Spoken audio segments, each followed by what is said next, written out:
I'm Cliff Hall from Cortekx with another snack video. In this edition, I'll show you how quick and easy it is to process landed costs in Acumatica 6.1.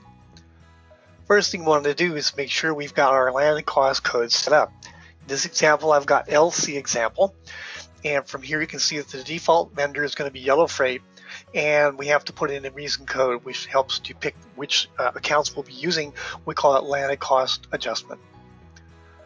Taking a look at the purchase order, we've actually processed 263, which is for 10 units of this particular product, and we've also created a receipt for it. If you look at the receipt, we can see that on the document details, we're receiving from that purchase order and still 10 units. On the landed cost tab, however, we can actually put the landed costs on the actual purchase order itself, purchase order receipt rather, when it comes in, if the freight bill from the carrier is going to be showing up at the same time.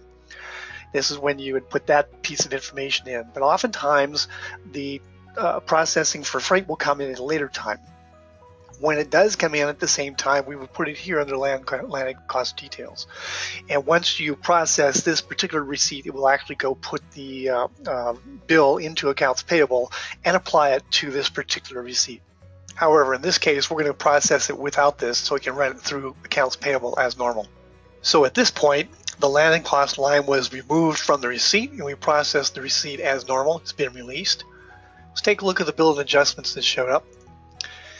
On this particular item, we'll see this landed cost example for the Yellow Freight. So we're entering the actual freight costs at a later date, perhaps a week or two after we've received the inventory items from the manufacturer.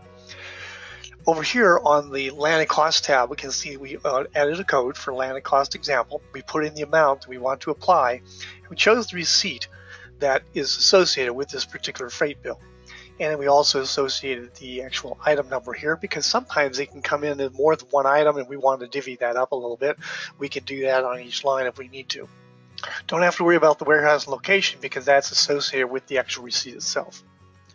Once this is processed, as we have right now, you can see over here it creates a line for you on the document details and associates $100 unit cost, extended unit cost for this particular item. After process, if we take a look at the inventory valuation report, we'll see that an adjustment was made on this date, adjustment 444, for $100 to apply to the actual cost for this item. Thank you for watching another Cortekx Snack video. Subscribe below and find out more about how we can help you enhance productivity and increase your profits. Too many systems that can't get along? Time to change to Acumatica. One system, one solution. Find out more at Cortekx.com.